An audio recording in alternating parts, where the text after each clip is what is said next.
Hey teman-teman, ketemu lagi dengan channel saya ya, Gunnar Os. Ya, kali ini kita akan membahas tentang ya beberapa berita lah ya.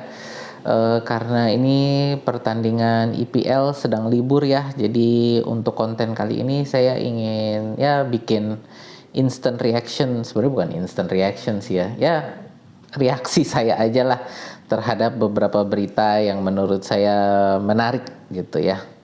Oke teman-teman, sebelumnya perkenalkan channel saya ini adalah fans channel untuk Arsenal. Ya, jadi untuk teman-teman yang ngefans dengan Arsenal atau suka dengan bincang-bincang bola seperti ini, boleh yuk di like, share, dan subscribe. Oke, tidak berlama-lama kita akan masuk ke berita kita yang pertama. Ini adalah tentang transfer Mikhailo Mudryk ya.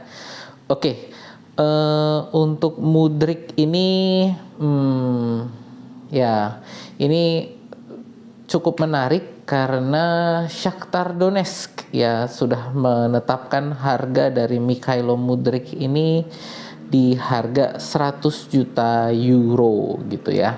Tapi dengan harga ini Mikhailo Mudryk sendiri itu merasa tidak senang. Jadi baru-baru ini Mudryk itu melakukan wawancara ya, yang intinya dia merasa tidak senang dengan harga yang ditetapkan oleh Shakhtar Donetsk gitu ya. Jadi dia kan saat ini sudah dikontrak jangka panjang. Jadi kontraknya akan berakhir di tahun 2026 saya kalau nggak salah.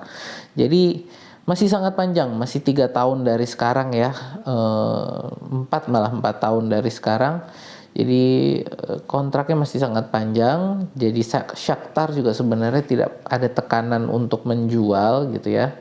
Tapi dari Mudryk sendiri dia mengatakan bahwa walaupun dia sangat menghormati Shakhtar Donetsk dan Liga Turki gitu ya, tapi dia merasa bahwa dengan penetapan harga 100 juta itu menghalangi mimpi dia untuk bisa bermain di liga yang lebih tinggi gitu ya, karena dia merasa bahwa pemain dari Ukraina yang saat ini masih usianya juga sangat muda dan bermain di liga yang kurang begitu kompetitif lah ya, itu harga 100 juta euro ini tentu akan sangat menghambat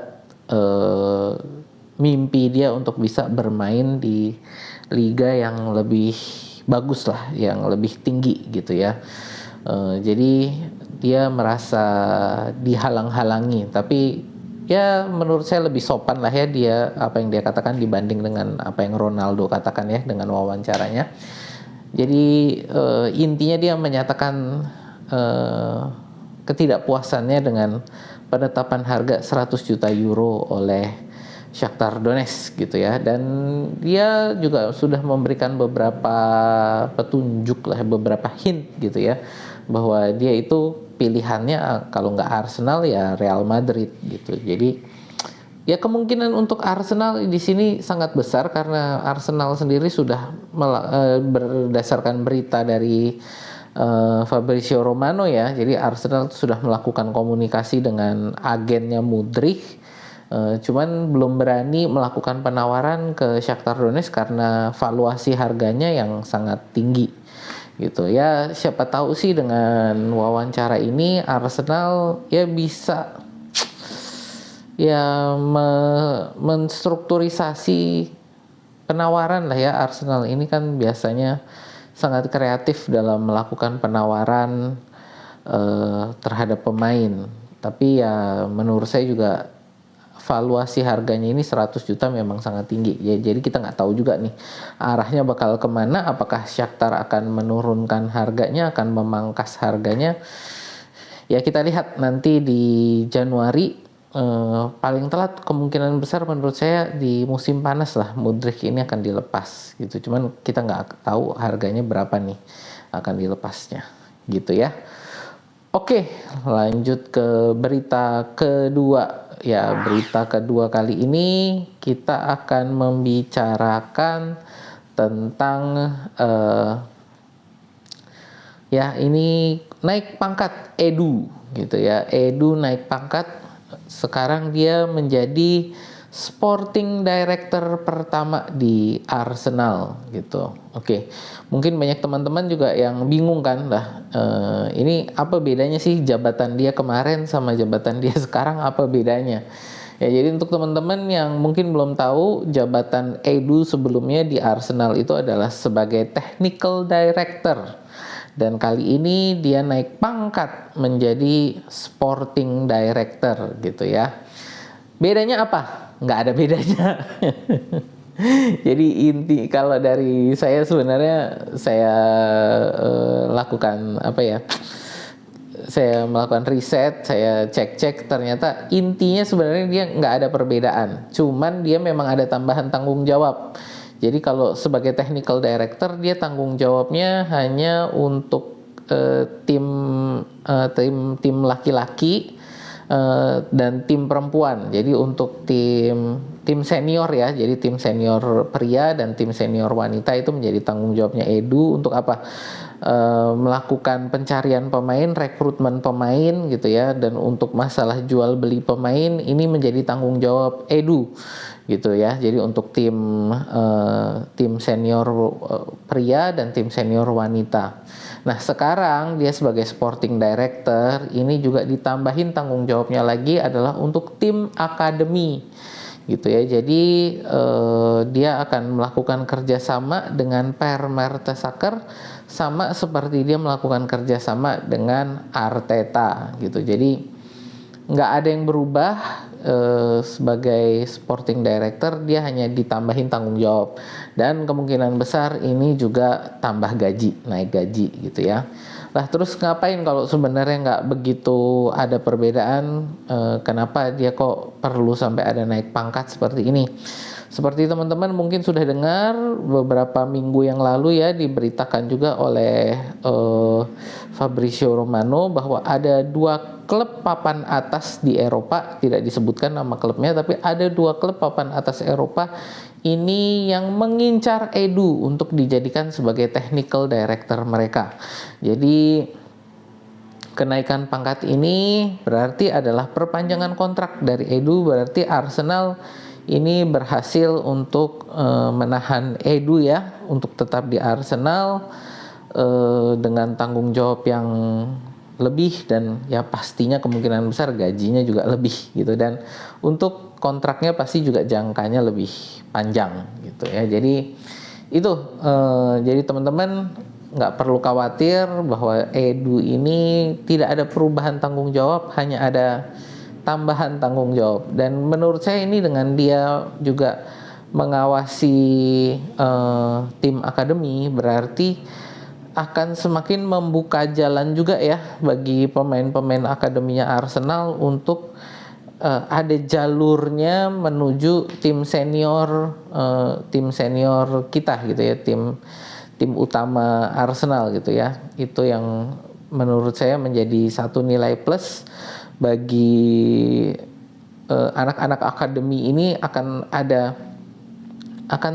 Ada petanya lah jalurnya ini, kalau nanti mereka ini mau ke tim seniornya Arsenal itu arahannya gimana. Dengan adanya Edu ini menurut saya akan semakin membuka jalan bagi mereka. Oke, itu berita yang kedua. Berita yang ketiga, ini saya mau ngomong sekali lagi tentang Ronaldo dan wawancara dia dengan Piers Morgan ya. Selepas wawancara itu saya melihat banyak sekali fans Ronaldo ini yang menyusup ke fans group Arsenal gitu ya, ke channel YouTube Arsenal gitu, mencoba membuat opini bahwa fans Arsenal ini pengen supaya Arsenal ini membeli Ronaldo gitu ya. Buat saya, maaf ya teman-teman fans Ronaldo ini, kalau mau cari tenar, cari klub lain lah gitu, jangan bawa Arsenal. Ya ini semua karena memang saat wawancara Piers Morgan dengan Ronaldo gitu ya, Ronaldo ini kan sempat bilang kalau United nggak bisa menang EPL, saya akan sangat gembira kalau Arsenal yang menang EPL, dan itu Oh ya, ditambah lagi dengan dia ngomong bahwa saya senang dengan manajernya Arsenal lah, bla bla bla bla bla bla. eh Menurut saya teman-teman harus ngerti konteksnya dulu. Konteksnya kenapa Ronaldo ngomong seperti itu.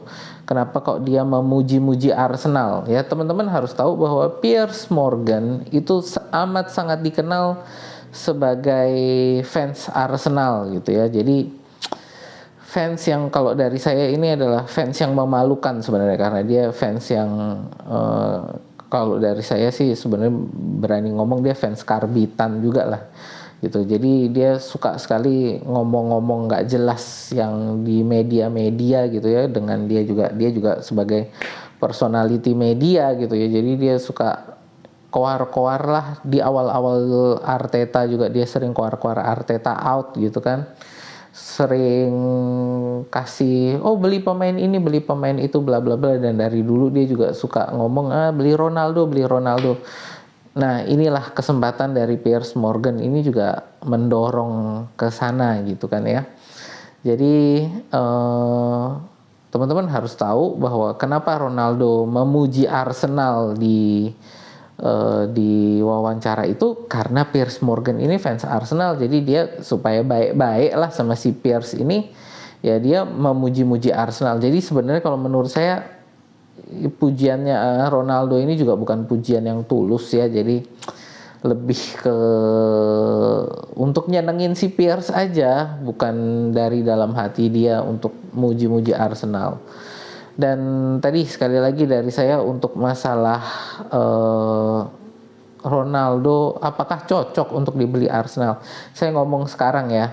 Kalau Ronaldo pikir Erik ten Hag itu jahat, Erik ten Hag itu nggak fair memperlakukan dia akan sangat benci sama Arteta gitu ya.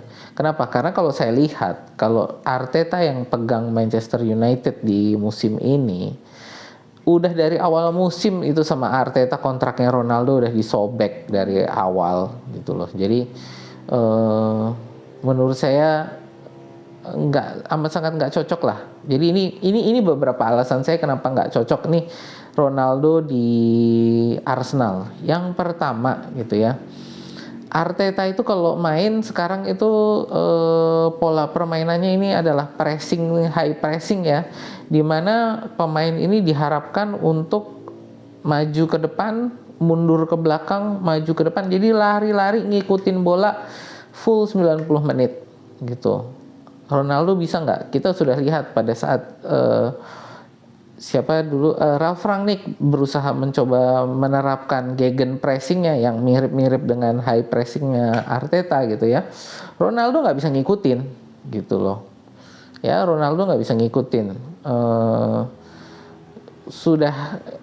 Bukannya nggak bisa ngikutin, nggak bisa mengikuti selama 90 menit full gitu loh. Jadi secara fisik udah nggak kuat untuk melakukan apa yang dipengen itu secara full 90 menit.